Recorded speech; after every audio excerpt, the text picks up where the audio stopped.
Hello. Welcome back to the channel. Hi everyone. So आज हम लोग क्लास 11 का दूसरा चैप्टर रिलेशंस एंड फंक्शन का दूसरा पार्ट फंक्शंस करने जा रहे हैं। इससे पहले मैंने एक वीडियो अपलोड किया है जिसमें हमने रिलेशंस का जो भी हिस्सा है वो उसमें कवर किया है। इवन मैंने उसमें थोड़ा बहुत फंक्शंस का भी हिस्सा कवर किया है, बट हम यहाँ पे आज इस वीडियो में पूरी तरह से फंक्शंस पे कवर करेंगे। आपसे एक रिक्वेस्ट है, अगर आपने रिलेशंस का वीडियो नहीं देखा है तो फिर कृपया देख लें, बिकॉज यहाँ पे हमें फंक्शंस में ज़रूरत है उसकी। इवन फंक्शंस जो स्टार्ट होगा वो रिलेशन से ही डिराइव होके आएगा। तो चलिए हम बिना देरी के स्टार्ट करते हैं। तो सबसे पहले समझने की कोशिश करते हैं कि what is a function. Okay, तो फंक्शन से पहले हमने रिलेशंस पढ़ा था। रिलेशंस में क्या पढ़ा था कि सपोज आपके पास दो सेट है ए एंड बी, तो हम एग्जांपल लेके चलते हैं। It will be easy to understand. 1, 2, 3 ये एक सेट है, और दूसरा सेट बी है जो जिसमें कि एलिमेंट क्या है, बी है। साथ साथ में आप इसका इसका भी ध्यान रखेंगे क्या मैं बोल बोल रहा हूँ। सो इसको क्या बोलेंगे, 1, 2, 3 को क्या बोलेंगे, एलिमेंट ऑफ ए, और ए बी को क्या बोलेंगे, एलिमेंट ऑफ बी। और एक चीज और हमने पढ़ा था, ऑर्डर्ड पेयर। तो ऑर्डर्ड पेयर का भी हमें ध्यान रखना पड़ेगा। अगर कोई भी दो चीज अगर किसी एक पर्टिकुलर ऑर्डर में लिखी हुई है, किसी एक पर्टिकुलर ऑर्डर में लिखी हुई है, तो उसको हम क्या बोलते हैं, ऑर्डर्ड पेयर है। इसका क्या मतलब है, किसी पर्टिकुलर ऑर्डर में लिखी हुई है। देखिए, पेयर तो आपका ये भी है। अगर 1, ए लिखे तो ये भी एक पेयर है, और A, 1 ये भी एक पेयर है। अगर आप पेयर वाइज कहिएगा तो दोनों आप क्या कह सकते हैं, सेम पेयर है। बट अगर आप ऑर्डर्ड पेयर की बात करेंगे ना, तो दोनों सेम नहीं है, दोनों सेम नहीं है। 1A is not equal to A1। Okay, ordered pair की ये खासियत है, दोनों में है एलिमेंट टू ही। पेयर में भी दो एलिमेंट हैं और ऑर्डर्ड पेयर में भी दो एलिमेंट है, बट यहाँ पे क्या होता है, ऑर्डर मैटर करता है, यहाँ पे ऑर्डर मैटर करता है। ओके, तो ऑर्डर पेयर होपफुली आपको याद होगा, इससे पहले वाले वीडियो में भी मैंने ऑर्डर पेयर कवर किया है। तो चलिए अब आगे बढ़ते हैं। ऑर्डर पेयर के बाद हम पहले इसमें समझते हैं रिलेशंस। तो रिलेशंस हम ऑलरेडी कवर कर लिए हैं। आप हमें बताइएगा कि ए क्रॉस बी का क्या मतलब, आई मीन कि अगर हम एक सेट ए है दूसरा सेट बी है, और हम रिलेशंस बनाना चाहते हैं ए से बी में, उसका नाम मैं आर रख देता हूं, तो क्या क्या बनेगा रिलेशंस। तो रिलेशन का क्या मतलब होता है कि ए का हर एलिमेंट बी के हर एक एलिमेंट से, ए का हर एलिमेंट बी के हर एक एलिमेंट से एक ऑर्डर पेयर बनाएगा। तो चलिए ऑर्डर पेयर बनाते हैं। ए का हर एलिमेंट, तो सबसे पहले वन लेते हैं। ए का पहला एलिमेंट क्या लेते हैं, वन लेते हैं, और वो अब दोनों एलिमेंट यानी कि ए से और फिर बी से, ए से और बी से, दोनों से क्या बनाएगा, ऑर्डर पेयर। तो उसको लिखते हैं A, 1 और 1, A एंड 1, B, ये दो ऑर्डर पे वन बनाया। सिमिलरली अगर हम दो को पकड़े तो दो से बनेगा 2, A, 2, B, 2, B। Similarly three से 3, A, 3, B। ये सारा जो आपका आपके पास ऑर्डर्ड पेयर का सेट आया, ये एक ऑर्डर्ड पेयर का सेट आया, इसको क्या बोलते हैं, रिलेशंस बोलते हैं। ये क्या बोलते हैं, इसको रिलेशंस बोलते हैं। Relations from A set to B, इसको क्या बोलते हैं, relations from A set to B. तो फंक्शंस किसको बोलते हैं, तो फंक्शंस एक स्पेशल टाइप ऑफ रिलेशन है, जिसमें कि ए का सारा एलिमेंट ध्यान से सुनिएगा, ए का सारा एलिमेंट बी के किसी एक एलिमेंट से कनेक्टेड हो या रिलेटेड हो। फिर से एक बार ध्यान से सुनिएगा, वैसे रिलेशंस का सबसेट जिसमें कि ए का सारा एलिमेंट बी के किसी भी एलिमेंट से कनेक्टेड हो। ओके, हम लोग बाद में इसका डेफिनेशन भी देखेंगे, बट बेटर इज टू हम समझ लें इसको, ठीक है, इसको हम समझ लें। चलिए मैं आपको यहाँ पे कुछ रिलेशंस लिख के दिखाता हूँ ए से बी के बीच में। तो ए क्या है हमारे पास, ए हम पहले ए सेट लिख लेते हैं। ए सेट हमारे पास क्या है, 1 है 2 है 3 है, 1 है 2 है 3 है। और बी सेट में क्या है हमारे पास, ए है बी है। तो रिलेशंस क्या क्या पॉसिबल हो सकते थे, रिलेशंस में बहुत सारे एलिमेंट पॉसिबल हो सकते थे। तो मैंने पहला रिलेशन लिया 1A 1B 2A 2C, ये एक सॉरी सॉरी 2B, सॉरी इसको मैं इरेज करता हूँ। यहाँ पे मैं लेता हूँ 3A। तो यहाँ पे मैंने एक रिलेशन R1 लिया। दूसरा रिलेशन R2 लेता हूँ मैं। R2 रिलेशन में क्या लिया है मैंने, 1A 2B और 3 3A, 1 1A 2B 3A, ठीक है, ये मैंने दूसरा रिलेशन लिया है। ठीक है, इसको मैं आपको एक और डायग्राम के थ्रू दिखाता हूँ बना करके। दो डायग्राम लेता हूँ, ये ए है ये बी होगा, ठीक है, ये बी होगा। ठीक है, ठीक है, यहाँ पे क्या क्या आएगा, 1 2 और थ्री। यहाँ पे क्या आएगा, 1 2 और 3। ये पहला वाले के लिए मैं ये ड्रॉ कर रहा हूँ, दूसरे वाले के लिए ये ड्रॉ कर रहा हूँ। यहाँ पे आएगा ए कॉमा बी, यहाँ पे क्या आएगा, ए कॉमा बी। अब 1 से देखिए, 1 से किस पे गया होगा, ए पे गया होगा। 2 से किस पे गया है, बी पे गया है। 3 से किस पे गया है, ए पे गया है। ठीक है।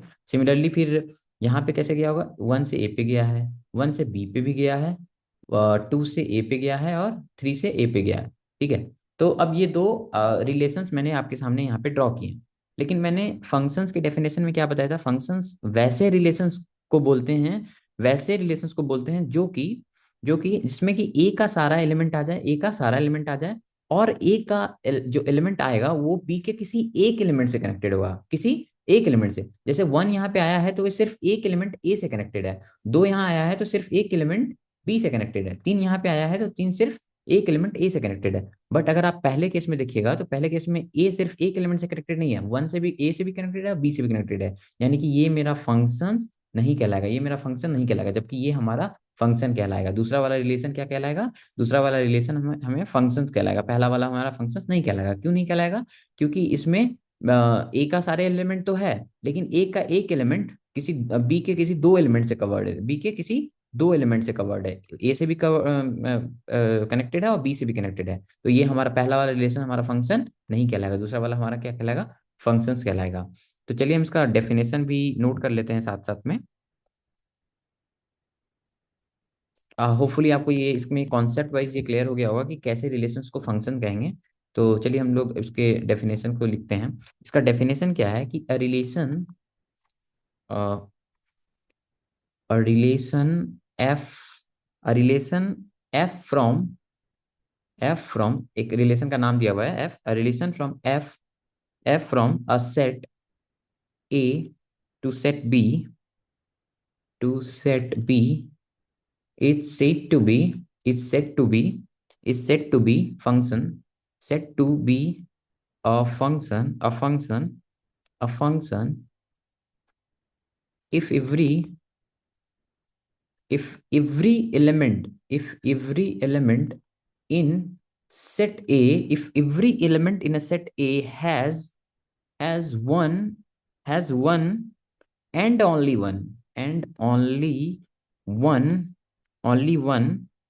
इमेज, उसको इमेज भी बोलते हैं या कनेक्शन, आप जैसे भी समझ लीजिए, इमेज इन सेट बी ये जो ऊपर वाला हिस्सा था, ये हम लोग इसको क्या बोलते हैं, इसको इमेज भी बोल सकते हैं कि 1 का इमेज यहाँ पे कौन है, ए है। 2 का इमेज क्या है, यहाँ पे 2 का इमेज बी है, 3 का इमेज क्या है, ए है। ठीक है, इसको हम लोग इमेज भी बोलते हैं। तो एक बार फिर से डेफिनेशन समझेंगे, a relation F from a set A to set B set to be function if every element in set A has one and only one image in set B। तो ये सेम चीज इसमें definition में लिखा हुआ है कि या इसमें क्या होना चाहिए, सारा एलिमेंट होना चाहिए, एक ही रिलेशंस होने चाहिए, यानी कि मल्टीपल रिलेशंस नहीं हो सकते हैं, मल्टीपल रिलेशन मतलब मल्टीपल इमेज नहीं हो सकता, एटलीस्ट वन एलिमेंट का मल्टीपल इमेज नहीं हो सकता, एक ही इमेज होना चाहिए। देन ओनली वैसे रिलेशंस को क्या बोलेंगे हम लोग, फंक्शंस बोलेंगे। वैसे इमेज को क्या बोलेंगे, फंक्शंस बोलेंगे, वैसे रिलेशंस को। चलिए, अब रिलेशन फंक्शन में तीन चीज फिर आता है हमारे पास। फंक्शंस में हमारे पास तीन अलग अलग चीज आता है। पहला है डोमेन, दूसरा है हमारा रेंज, एंड तीसरा हिस्सा क्या है, तीसरा हिस्सा है हमारा कोडोमेन। क्या है वो हमारा, कोडोमेन। इसको भी हम लोग एग्जाम्पल से भी समझेंगे और प्लस डेफिनेशन भी इसकी देखेंगे। एग्जाम्पल से समझना बहुत ही इजी है। तो सपोज करिए आपके पास दो सेट है, सेट ए और सेट बी। सेम एग्जाम्पल लेते हैं, बिकॉज एग्जाम्पल बदलने से हमें कोई फर्क पड़ेगा नहीं और हम समझ लेंगे इसको। और सेट में हमने क्या क्या एलिमेंट लिया है, 1 2 3, और इसमें क्या लिया है, ए कॉमा बी, यानी दो दो एलिमेंट इसमें है, इसमें है एक एलिमेंट। तो पहली बात कि आपको ये चीज अगर आपको इसको फंक्शन बनाना है, क्योंकि हम यहाँ फंक्शन की बातें कर रहे हैं, तो ये ए से बी में हमें क्या बनाना है, फंक्शन बनाना है। तो हमें ए का सारा एलिमेंट लेना पड़ेगा, ए का सारा एलिमेंट लेना पड़ेगा। तो डोमेन बस यही है हमारे लिए। डोमेन इज इक्वल्स टू क्या है, domain is all the elements of set A. Set ए का जो सारा एलिमेंट आएगा ना, वही डोमेन कहलाता है। तो इस केस में डोमेन क्या कहलाएगा, तो इस केस में डोमेन कहलाएगा 1 2 and 3, ये क्या कहलाएगा, डोमेन कहलाएगा। ये क्या कहलाएगा, डोमेन कहलाएगा। ठीक है। अब रेंज क्या कहलाएगा, तो रेंज क्या होता है कि मान लीजिए ए, वो ए से कनेक्टेड है, 2 बी से कनेक्टेड है, और 3 ए से कनेक्टेड है। ठीक है। ऐसे केस में ए के एलिमेंट बी के जिस भी एलिमेंट से कनेक्टेड होंगे वो क्या कहलाते हैं, वो कहलाते हैं रेंज। वो क्या कहलाते हैं, रेंज। तो इस केस में आंसर क्या होगा, ए से कोई कनेक्टेड है क्या, हाँ कनेक्टेड है, तो ए इसके रेंज में आ जाएगा। बी से कोई कनेक्टेड है क्या, यहाँ कनेक्टेड है, बी से टू कनेक्टेड है, तो बी इसके रेंज में आ जाएगा। तो रेंज क्या हो गया, ए बी। तो क्या ऐसा भी हो सकता है क्या कि किसी एलिमेंट से कनेक्टेड ना हो, हाँ हो सकता है। तो चलिए हम एक और सेट यहाँ पे ले लेते हैं सी, और यहाँ पे इसको एग्जाम्पल में ले लेते हैं A B C D, A B C D. और मैं सेम ही सेट लिया हूँ यहाँ पे ए, सेम ही सेट ले रहा हूँ यहाँ पे ए, और ए से हम सी में रिलेशन बनाना चाहते हैं, ए से सी में रिलेशन बनाना। तो वन से ए में कनेक्ट कर दिया, टू से बी में कर दिया, और थ्री से सी में कर दिया, थ्री से सी में कर दिया। तो क्या ये एक रिलेशन है, यस रिलेशन है। क्यों रिलेशन है भाई, क्योंकि ए के सारे एलिमेंट कनेक्टेड हैं, ए के सारे एलिमेंट कनेक्टेड हैं, और एक ही एलिमेंट से कनेक्टेड है। और कितने एलिमेंट से कनेक्टेड है, सिर्फ एक एलिमेंट से कनेक्टेड है। दिस मीन्स कि ये क्या है हमारा, ये रिलेशन हमारा फंक्शन है, ये रिलेशन क्या है हमारा फंक्शन है, ये रिलेशन क्या है हमारा फंक्शन है।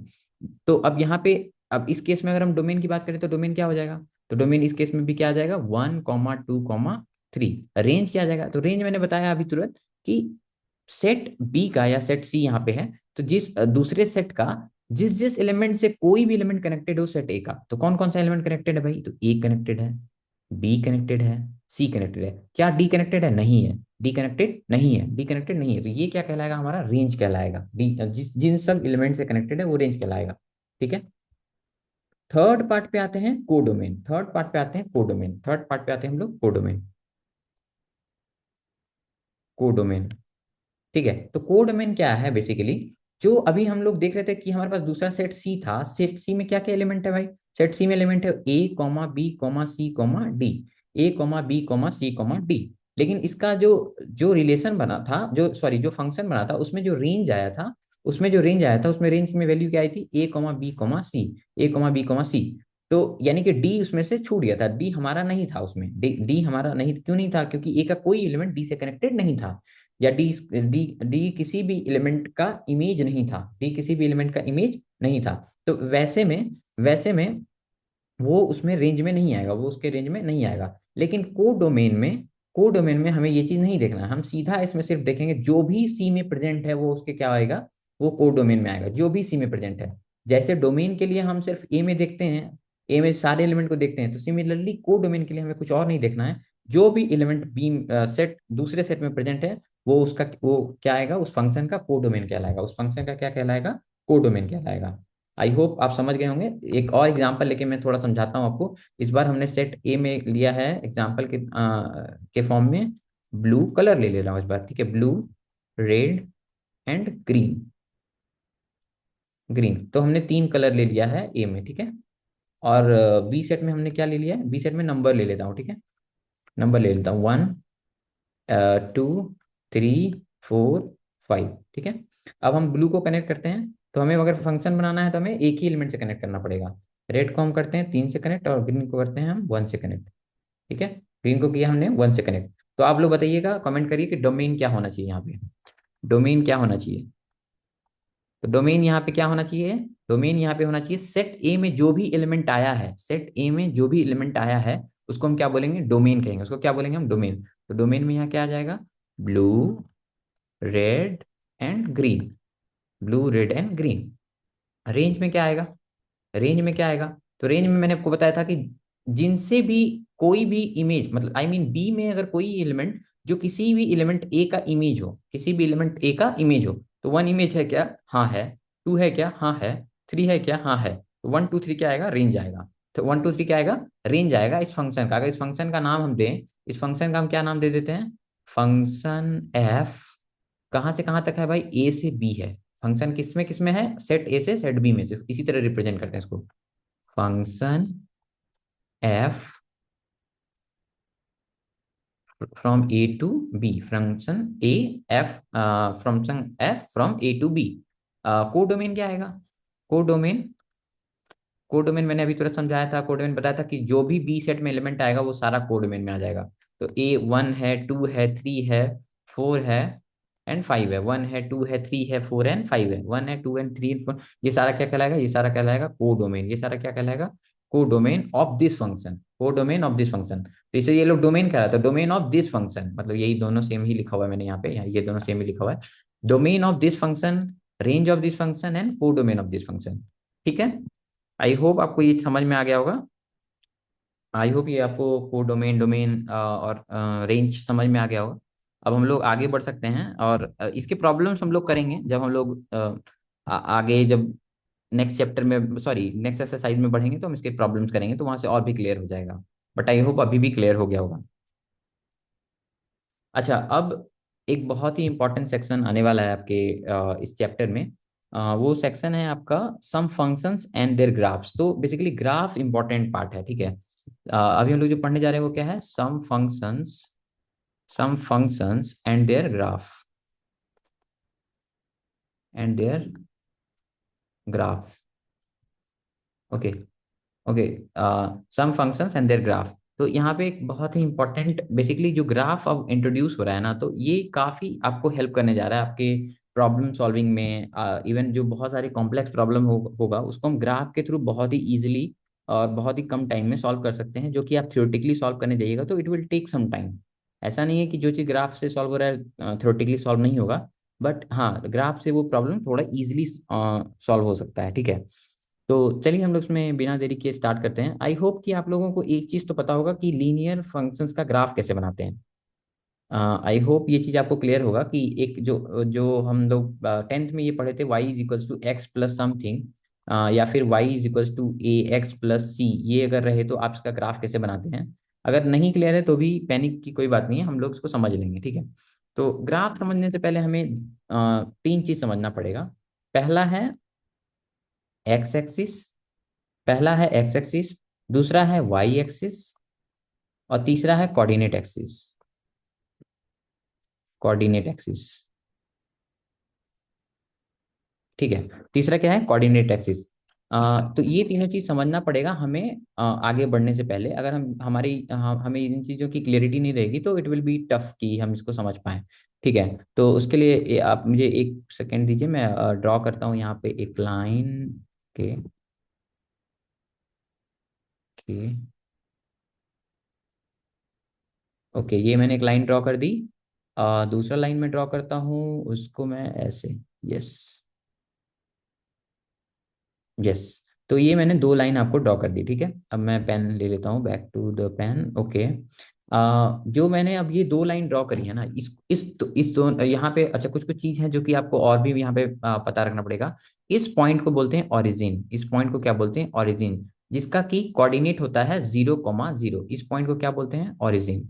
इस पॉइंट को क्या बोलते हैं, ओरिजिन।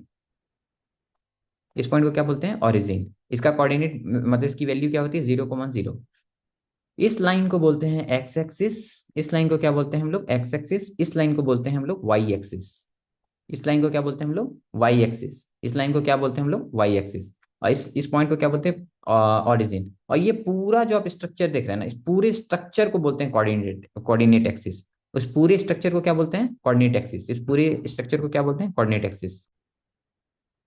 ओके, तो इस पूरे स्ट्रक्चर को क्या बोलते हैं हम लोग, कोऑर्डिनेट एक्सिस बोलते हैं। और इस पॉइंट को क्या बोलते हैं, ओरिजिन बोलते हैं। इसको वाई एक्सिस बोलते हैं, इसको हम एक्स एक्सिस बोलते हैं। यूजुअली इसकी स्केलिंग जो होती है वो आप कैसे भी कर सकते हैं, बट जो स्केलिंग आप एक्स एक्सिस में फॉलो करिएगा वही स्केलिंग आपको वाई एक्सिस में फॉलो करना पड़ता है। तो सपोज करिए जैसे कि मैं 1 2, तो ये जो डिस्टेंस आप 1 2 3 के बीच में देख रहे हैं ये क्या होना चाहिए, सेम होना चाहिए। यहाँ पे थोड़ा सा अलग लग रहा है, बट आई होप आप समझ रहे हैं कि ये जो डिस्टेंस होना चाहिए वो सेम होना चाहिए। सिमिलर स्केलिंग हम यहाँ पे भी यूज करते हैं, 1 2 3 4 5 6। और नीचे अगर जाएंगे तो वाई एक्सिस में नीचे जाएंगे तो क्या होगा, अब देखिए 1 यहाँ पे आया था 0, तो यहाँ पे -1 आएगा, यहाँ पे -2 आएगा, यहाँ पे -3 आएगा, एंड सो ऑन। सिमिलरली इधर आएगा -1 -2 -3 -4, एंड सो ऑन। इधर पॉजिटिव एक्स एक्सिस है, इधर पॉजिटिव वाई एक्सिस है, इधर नीचे जाइएगा तो नेगेटिव वाई एक्सिस है, इधर जाइएगा तो पॉजिटिव एक्स एक्सिस। ओके, तो आई होप आपको ये जो तीन चीज है हमारे पास, x axis, y axis and coordinate axis, आपको समझ में आ गया होगा। और इस पॉइंट को ओरिजिन कहते हैं। तो ये चीज समझना इसलिए जरूरी है क्योंकि जो जो हम आगे ग्राफ ड्रॉ करने वाले हैं, हम कोई भी ग्राफ जब ड्रॉ करेंगे तो हमको इसकी जरूरत पड़ेगी, क्योंकि हम कोई भी ग्राफ कोऑर्डिनेट एक्सिस पे ही ड्रॉ करेंगे। हम कोई भी ग्राफ कहाँ ड्रॉ करेंगे, कोऑर्डिनेट एक्सिस पे ही ड्रॉ करेंगे, ओके। तो चलिए इतना के बाद हम लोग अब चलते हैं पहले ग्राफ की तरफ। सबसे पहला जो हमें समझना है, जो सबसे पहला फंक्शन है उसको समझना है। जो पहला फंक्शन समझना है वो हमें है आइडेंटिटी फंक्शन। आइडेंटिटी फंक्शन, ये पहला फंक्शन है जिसका हमें ग्राफ समझना है, जिसका हमें ग्राफ समझना है, ठीक है। तो इस एक फंक्शन आपको दिया हुआ है, एक फंक्शन आपको दिया हुआ है एफ, वेर एफ क्या है, एफ कहाँ से कहाँ तक है, किस सेट से किस सेट तक है, आर से आर तक है। होपफुली आपको आर का मतलब जरूर पता होगा, अगर नहीं पता है तो आपको ये चीज ध्यान रखना पड़ेगा। R means real number, R means real number, R means real number, ठीक है। एक फंक्शन आपको दिया हुआ है जो कि जो क्या कहाँ से कहाँ तक है। अगर फंक्शन को पढ़ना हो तो आप कैसे पढ़ेंगे, function F from R to R, function F from R to R. इसको हम लोग कैसे डिनोट कर रहे हैं, इसको हम डिनोट कर रहे हैं Y is equals to F X, Y is equals to F X, और सॉरी सॉरी सॉरी, वाई को ही एफ एक्स बोलते हैं। F x is equals to, F x is equals to F, ये हमारा फंक्शन है, ये हमारा ये हमारा फंक्शन है और ये उसका रिलेशन है। ये क्या कहलाएगा, ये फंक्शन कहलाएगा, और इस फंक्शन का क्या रिलेशन है, ये कहलाएगा, उस फंक्शन का ये रिलेशन कहलाएगा, ठीक है।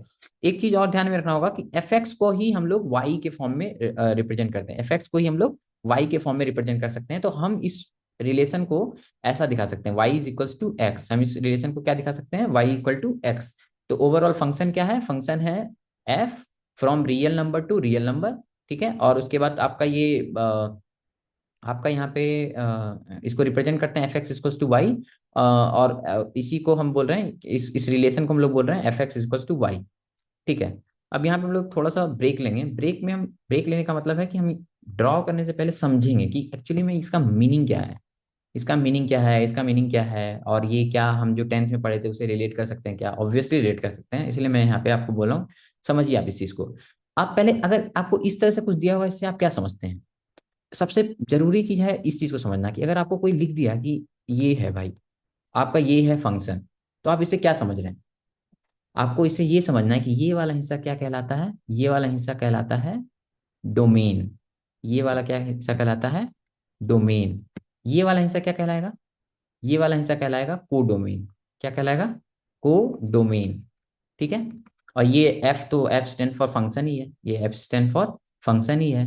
और अब रेंज क्या डिसाइड करेगा भाई, तो रेंज जो वो रिलेशन आपको दिया हुआ था ना, रिलेशन आपको दिया हुआ था एक तो, अभी तुरंत मैंने बताया कि रिलेशन क्या दिया हुआ था, F X equals to X या फिर वाई इजिकल्स टू एक्स, ये जो रिलेशन है ना, इससे हमें रेंज डिसाइड होगा। अभी रेंज हमें पता नहीं है कि रेंज है क्या, लेकिन हम रेंज डिसाइड किससे होगा, तो दिए हुए रिलेशन से रेंज डिसाइड होता है। और ऐसा अगर कुछ लिया लिखा है तो इसका मतलब यही है कि ये हमारा डोमेन है, ये हमारा कोडोमेन है, और ये आपका क्या है, ये आपका रिलेशन है, F x is to X is a relation, ठीक है। तो चलिए अब हम आपका क्लास टेंथ में आपका नॉलेज टेस्ट करते हैं और ट्राई करते हैं उसको यहाँ पे ड्रॉ करने का, जो एफ एक्स इज टू या फिर वाई इज टू जो एक्स है उसको ड्रॉ करने का। तो उसके लिए मैंने एक, सॉरी बार बार मैं उल्टा ले रहा हूँ, अगेन यस, वन लाइन, ठीक है। दूसरा लाइन भी ले लेते हैं और इसको हम यहाँ पे, ठीक है, ओके।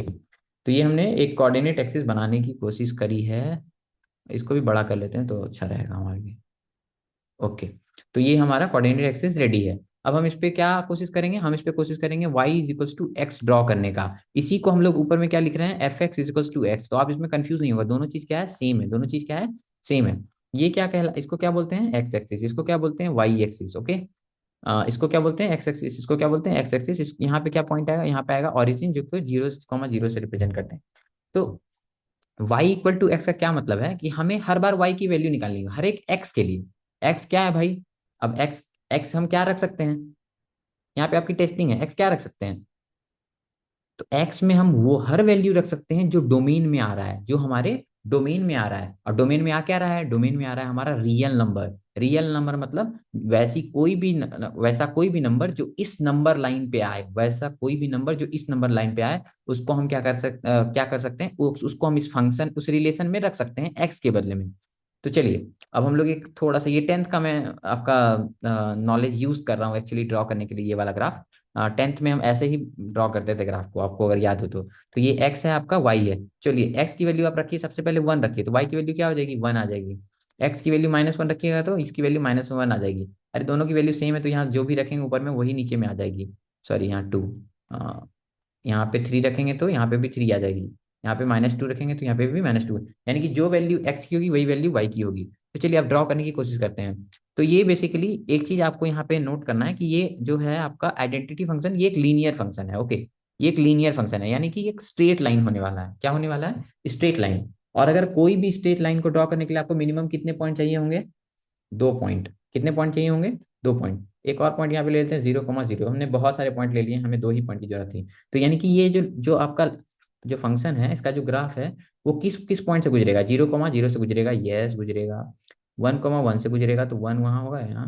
1,1 से गुजरेगा। क्या 2,2 से गुजरेगा? यस, 2,2 से भी गुजरेगा, तो ये यहाँ होगा। क्या -1,-1 से गुजरेगा?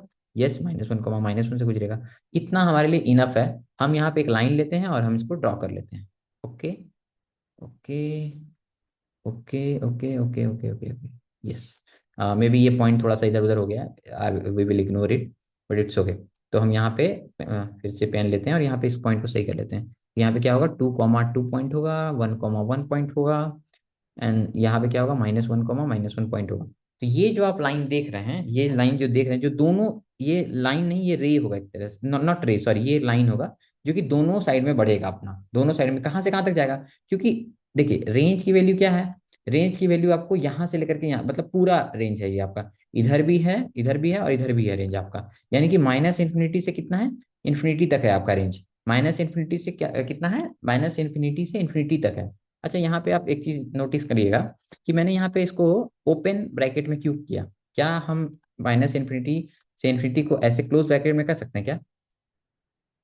तो उसके पहले, उसके लिए आपको ये आंसर करने के लिए आपको पहले पता होना चाहिए कि ओपन ब्रैकेट और क्लोज ब्रैकेट होता क्या है। तो ओपन ब्रैकेट का मतलब होता है कि इसमें इन्फिनिटी इंक्लूडेड नहीं है, और यहाँ पे इन्फिनिटी इंक्लूडेड है। तो पहली बात मैं आपको समझा दूं कि एक इन्फिनिटी को आप ना ऐसा इमेजिन करिए कि it's like God. You can not catch infinity, you can not catch infinity. और जब अगर आप किसी को कैच ही नहीं कर पाइएगा तो आप उसको इंक्लूड कैसे कर सकते हैं? तो it is not possible to include infinity. Okay, it is not possible to include infinity in your domain और इन योर रेंज। सो आप उसको कभी भी, अगर आपको कभी भी आपको अगर इन्फिनिटी कहीं पे भी रिप्रेजेंट करना पड़े, तो उसको आपको हमेशा ओपन ब्रैकेट में रिप्रेजेंट करना चाहिए। Because we can not catch god, we can not catch infinity, this means कि उसको हमको ओपन में रखना है। ओके, तो ये हमारा क्या आ गया? ये हमारा आ गया डोमेन। डोमेन क्या है? -इन्फिनिटी से इन्फिनिटी। अभी कोडोमेन तो हमको पता ही है, कोडोमेन हमको पता है कि वो भी रियल नंबर है, जिसका मतलब -इन्फिनिटी से इन्फिनिटी। ठीक है, लेकिन अब हमें रेंज निकालना है, जो कि मेन हमारा टारगेट होता है यूजुअली। तो रेंज निकालने के लिए ना, ग्राफ में इसलिए बोला था कि बहुत इंपॉर्टेंट है। पता है क्यों? क्योंकि जब आप ग्राफ में देखिएगा ना, तो जो भी वैल्यू वाई में कवर हो रहा है ना, जो भी वैल्यू वाई में कवर हो रहा है, वो आपका कहलाता है रेंज। वो आपका क्या कहलाता है? रेंज। तो आप हमको बताइए कि क्या y = 1 कवर हो रहा है? यस, कवर हो रहा है। 2 कवर हो रहा है, 3 कवर हो रहा है, 4 कवर हो रहा है, 4.5 कवर हो रहा है। सारा चीज कवर हो रहा है। नीचे -1, -2, -3, -4, ये एकदम ऊपर तक चले जाइए, नीचे तक चले, सारा कवर हो रहा है। इसका मतलब क्या है? रेंज भी हमारा क्या है? -इन्फिनिटी से इन्फिनिटी। हम कहीं तक चले जाएं, ऊपर नीचे कहीं तक चले जाएं, सारा कवर हो रहा है। और फिर से हम यहाँ पे ओपन ब्रैकेट लगाना होगा। क्यों? क्योंकि infinity is a god, we can not catch the god. I hope आपको ये रेंज थोड़ा यहाँ समझ में आया होगा कि कैसे आया है। एक बार मैं फिर से एक्सप्लेन करूँ इसको। तो बेसिकली ग्राफ में एक्स एक्सिस पे जो भी चीज दिखता है आपको, वो, ये जो आपका ग्राफ है, जो भी एक्स एक्सिस में कवर किया है, तो आपको ये क्या कहलाएगा? उसका डोमेन कहलाएगा। उसका एक्स एक्सिस में जितना भी कवर किया है, तो इसमें कितना कवर किया है? क्योंकि आप देख सकते हैं ग्राफ कहीं भी जा सकता है, नीचे कहीं भी जा सकता है। इसका मतलब ये इधर पूरा कवर कर लिया, इधर पूरा कवर कर लिया, तो यही हमने लिख दिया -इन्फिनिटी से इन्फिनिटी। और फिर मैंने क्या समझाया आपको कि रेंज निकालने के लिए आपको ग्राफ का वाई एक्सिस देखना है। तो वाई एक्सिस में कितना कवर किया है भाई? तो इधर से 1, 2, 3, 4, 5, 4.5, 5.5, 6.6 की कुछ भी नंबर ले लीजिए, सारा कवर किया है। सिमिलरली नीचे में आप कुछ भी नंबर ले लीजिए, सारा चीज कवर किया है। इसका मतलब क्या है कि ये रेंज भी आपका एक रियल वैल्यू है, यानी कि -इन्फिनिटी से इन्फिनिटी। -इन्फिनिटी से इन्फिनिटी। आई होप आपको ये समझ में आया होगा। हम्म। तो अब हम लोग आगे बढ़ते हैं दूसरे फंक्शन की तरफ। दूसरा फंक्शन जो हमें समझना है और उसका जो ग्राफ हमें समझना है, वो है हमारा कांस्टेंट फंक्शन। वो क्या है हमारा? Constant function. Constant function. अब इस बार x की वैल्यू वेरिएबल नहीं होगी। इसको हम लोग कैसे रिप्रेजेंट करते हैं? इसको हम लोग रिप्रेजेंट करते हैं f, जो फंक्शन है आपका, उसका डोमेन रियल टू रियल है। मतलब डोमेन इसका आपका रियल नंबर है, कोड डोमेन भी आपका रियल नंबर है। ठीक है, लेकिन हम इसको जो y is equals to F x is equals to c, ये कोई कांस्टेंट वैल्यू होने वाली है। पहले क्या था, वेरिएबल था। वेरिएबल क्यों था? क्योंकि इसमें x लिखा हुआ था, तो x को हम कहाँ से कहाँ तक ले जा सकते हैं, यही तो ले जा सकते हैं x को, यानी कि माइनस इन्फिनिटी से इन्फिनिटी। लेकिन इस बार c लिखने का मतलब है आपको ये फिक्स कर दिया गया। फिक्स करने का मतलब है या तो 1 होगा, 2 होगा, 3 होगा, -1 होगा, -2 होगा, -1.5 होगा, माइनस, मतलब कोई भी रियल वैल्यू हो सकता है लेकिन फिक्स होगा। कोई भी रियल वैल्यू हो सकता है लेकिन फिक्स होगा, ठीक है। कोई भी रियल वैल्यू हो सकता है, डेसिमल में भी हो सकता है, रियल रियल वैल्यू होना है उसको, और वो फिक्स होने वाला है। तो इसका एक एग्जांपल मैं आपको दिखाता हूँ। y is equals to 4, y is equals to 6, y is equals to 3। यानी कि इसका मतलब आप समझ रहे हैं क्या मतलब है? पहले x पे ना y की वैल्यू वेरी कर रही थी। पहले इस वाले ऊपर वाले फंक्शन में ना, आप देखिए x का वैल्यू अगर 1 था तो ये y की वैल्यू भी 1 थी, 2 था तो यहाँ 2 थी, 3 था तो 3 थी। लेकिन इसका मतलब है, अगर कांस्टेंट फंक्शन दिया हुआ है, इसका मतलब ये है कि x का भाई आप कोई भी वैल्यू ले लो, x का आप कोई भी वैल्यू ले लो, y का वैल्यू नहीं बदलने वाला है, y का वैल्यू नहीं बदलने वाला है, चाहे आप x की कोई भी वैल्यू ले लो, ठीक है। तो चलिए हम इसको ड्रॉ करके आपको थोड़ा समझाते हैं। ओ माय गॉड, मैं हर बार ये मिस्टेक कैसे कर सकता हूँ? मुझे नीचे से लेना है, ठीक है,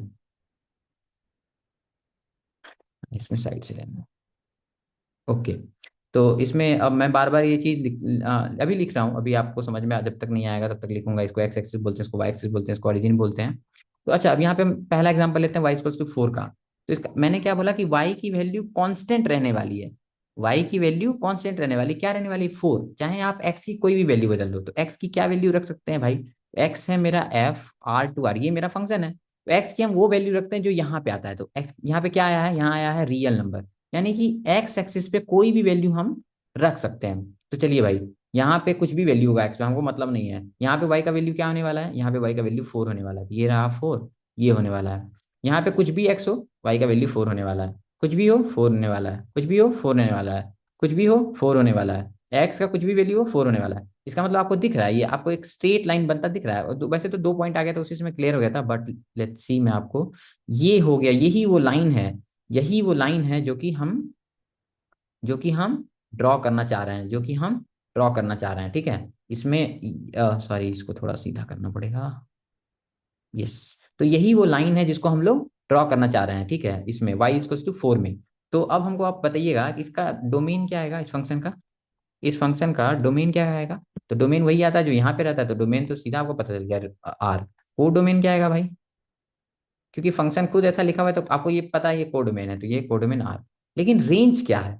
वाई की ये कौन कौन सी वैल्यू कवर कर रहा है? कि वाई का कभी ऐसा जगह आया एक्स का जहां पे वाई की वैल्यू 0 रही हो, 1 रहा, -1 रहा हो, 1 रहा हो, 2 रहा हो? नहीं, खाली 4 आ रहा है। वाई की वैल्यू क्या आ रहा है? 4 आ रहा है। तो रेंज क्या है? सिर्फ एक 4 एक एलिमेंट है। इसको क्या बोलते हैं? Singleton set. इसको क्या बोलते हैं? Singleton set. मैं बीच में रिवाइज भी करा रहा हूँ आपको पुराने कॉन्सेप्ट। तो यहाँ पे आपको जो है, आपका यहाँ पे रेंज में क्या आ रहा है? सिर्फ एक वैल्यू आ रहा है जो वाई पे कवर्ड है, 4। वाई पे कवर्ड है, वो है 4। इसका मतलब क्या है? इसका रेंज क्या कहलाएगा? इसका रेंज वही कहलाएगा, 4। तो कांस्टेंट फंक्शन का आप ऐसे याद रख सकते हैं या समझ सकते हैं कि कांस्टेंट फंक्शन का रेंज क्या कहलाता है, जो भी वो सी में दिया रहेगा। तो अगर y इक्वल्स टू सी जो भी है, तो सी हमारा क्या कहलाएगा? रेंज। एक ही नंबर होगा जो कि हमारा रेंज कहलाएगा। तो आज के लिए हम लोग यहाँ पे वीडियो को स्टॉप करते हैं। होपफुली आप नेक्स्ट वीडियो में जब आए तो हम फंक्शन चैप्टर को, फंक्शंस टॉपिक को ख़त्म कर देंगे। I am new to this channel, so please guys share my videos, subscribe my channel. Also आपको अगर कुछ लगे कि हाँ इस पॉइंट पे मुझे इम्प्रूव करना चाहिए, या फिर आपको कोई एक्स्ट्रा टॉपिक जो आपको समझना हो, तो प्लीज़ आप कमेंट बॉक्स में कमेंट करें। Thank you for your support. Bye. See you in the next video.